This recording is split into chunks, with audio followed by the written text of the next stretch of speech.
आपसे ये अपेक्षा ठीक है, मैं दिखाऊंगा नहीं सर, कैसे करूं? मैं समझाना चाहता हूं, वो समझा नहीं पा रहा हूं। समझदार है यहाँ पर, सब चुनकर आते हैं। सर बात नहीं बन रही, चुनकर भेजा है, मजा नहीं आ रहा है। जनता ने सबको चुनकर भेजा। आप एड्रेस करें। अब कांग्रेस पार्टी ने शिव जी की फोटो दिखा दी है, गुस्सा हो गए। अब देखिए प्लीज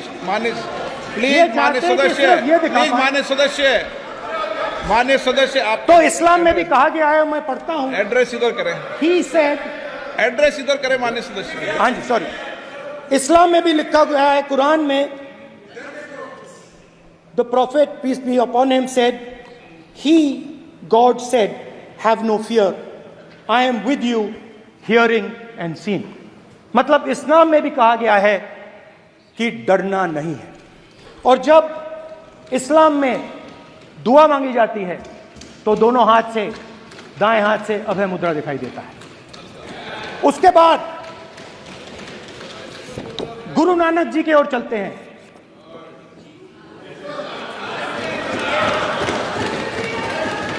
वाहेगुरु जी की फतेह, वाहेगुरु जी का खालसा।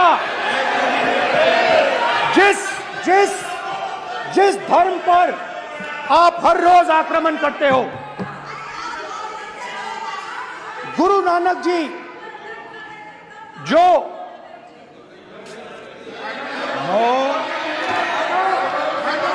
प्लीज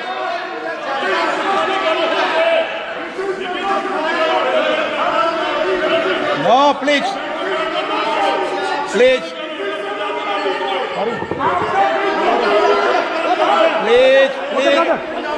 प्लीज माननीय सदस्य, प्लीज। गुरु नानक जी के चित्र में भी हम इनको इस तरीके से पूछते हैं, आप इस तरीके से टेबल पे मत रखो। सर कहाँ रखूं सर? तरीका ठीक सर कहाँ रखूं? यहाँ रख दूं सर? आप यहाँ मत यहाँ रख देता हूं सर।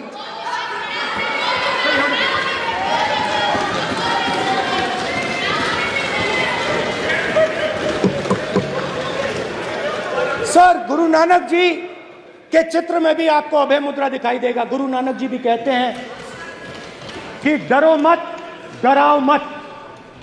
और पंजाब से गुरु नानक जी मेक्का तक गए, थाईलैंड तक गए, अफगानिस्तान गए, श्रीलंका गए, किसी से हिंसा नहीं की, अहिंसा की बात की, सत्य की बात की,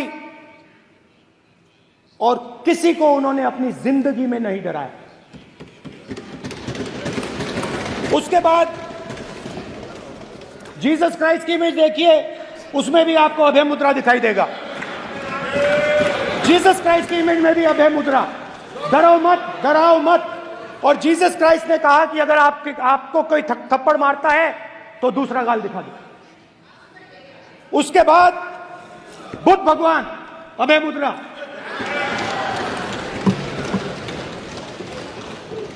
डरो मत, डराओ मत, अहिंसा।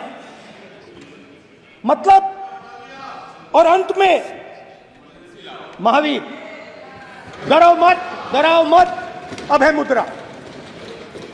मतलब हिंदुस्तान के इतिहास में 3 फाउंडेशनल आइडियाज हैं। मोदी जी ने अपने भाषण में एक दिन कहा कि हिंदुस्तान ने किसी पर आक्रमण नहीं किया। उसका कारण है क्योंकि यह देश अहिंसा का देश है, यह देश डर का देश नहीं है। तो हमारे सारे के सारे महापुरुषों ने अहिंसा की बात की, डर मिटाने की बात की। डरो मत, डराओ मत, डरो मत, डराओ मत। और दूसरी तरफ शिव जी कहते हैं डरो मत, डराओ मत, अभय मुद्रा दिखाते हैं, अहिंसा की बात करते हैं, त्रिशूल को जमीन में गाड़ देते हैं। और जो लोग अपने आप को हिंदू कहते हैं वो 24 घंटा हिंसा हिंसा हिंसा, नफरत नफरत नफरत, असत्य सत्य असत्य।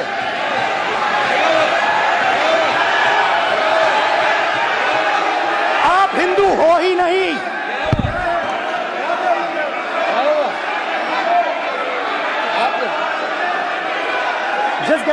चुप शिवा। स्पीकर ऑफिस हिंदू धर्म में साफ लिखा है, सत्य के साथ खड़ा होना चाहिए, सत्य से पीछे नहीं हटना चाहिए, सत्य से नहीं डरना चाहिए। अहिंसा हमारा प्रतीक है। अभय मुद्रा ऐसे कीजिए, अभय मुद्रा।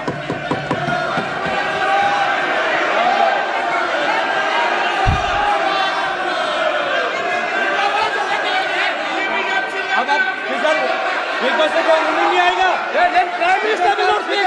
Then Prime Minister will speak. This will happen here. Speaker If you are doing this, it will repeat again. भाई कोई रूलिंग नहीं आ रहा। ये आप बात समझिए, कोई नहीं बोल रहा। आप बात समझिए। ये इसलिए चिल्ला रहे हैं क्योंकि तीर जाके दिल में लगा है, दिल में जाके तीर लगा है, इसलिए ये चिल्ला रहे हैं। देखो चुप हो गए, देखिए स्पीकर साहब चुप हो गए सब।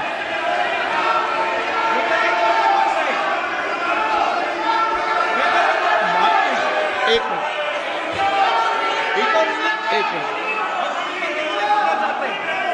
माननीय आप प्रतिपक्ष के नेता हैं, किसी की भावनाओं को ठेस नहीं पहुंचे, सर मुझे चर्चा बोलने में ध्यान दीजिए। रखना चाहिए।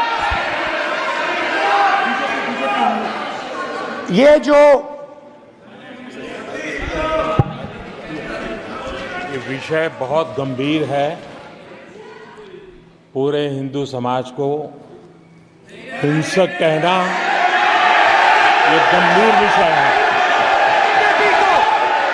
बीजेपी को आपको नहीं, नरेंद्र मोदी जी पूरा हिंदू समाज नहीं है, बीजेपी पूरा हिंदू समाज नहीं है, आरएसएस पूरा हिंदू समाज नहीं है। Mislead करेंगे प्राइम मिनिस्टर।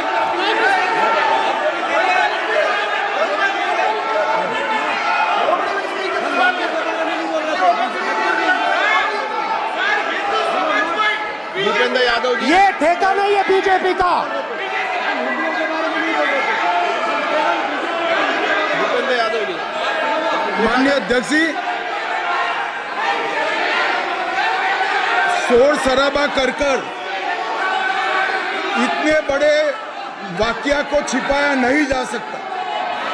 विपक्ष के नेताजी ने कैटेगोरिकली कहा है कि जो अपने आप को हिंदू कहते हैं वो हिंसा करते हैं। मैं फिर से रिपीट करना चाहता हूं, उनका वाक्य था जो अपने आप को हिंदू कहते हैं वो हिंसा की बात करते हैं, हिंसा करते हैं। मान्यवर, इस देश में शायद इनको मालूम नहीं है, करोड़ों लोग अपने आप को गर्व से हिंदू कहते हैं, गर्व से हिंदू कहते हैं। क्या वो सभी लोग हिंसा की बात करते हैं, हिंसा करते हैं? हिंसा की भावना को किसी धर्म के साथ जोड़ना और इस सदन में और संवैधानिक पद पर बैठे हुए व्यक्ति ने, मैं मानता हूं मान्यवर, उन्होंने इसकी माफी मांगनी चाहिए। मान्यवर, मैं उनको एक गुजारिश भी करना चाहता हूं कि इस्लाम में अभय मुद्रा, इस पर इस्लाम के विद्वानों का मत एक बार वो ले ले। गुरु नानक साहब की अभय मुद्रा पर एसजीपीसी का मत वो ले ले। और मान्यवर, अभय की बात तो इनको करने का कोई अधिकार नहीं है। आपातकाल में पूरे देश को इन्होंने भयभीत करा है, लाखों लोगों को जेल में डाला। और आतंक, वैचारिक आतंक अगर कभी था, वैचारिक आतंक कभी था तो आपातकाल के वक्त था। और मान्यवर, दिल्ली में दिन दहाड़े हजारों सिख भाइयों का कत्लेआम उनके शासन में हुआ। आज वो भय की बात कर रहे हैं। मान्यवर, मेरा आपसे आग्रह है कि श्री राहुल गांधी नेता प्रतिपक्ष पहला भाषण होने के बावजूद माफी मांगनी चाहिए, न केवल सदन, पूरे देश की माफी मांगनी चाहिए।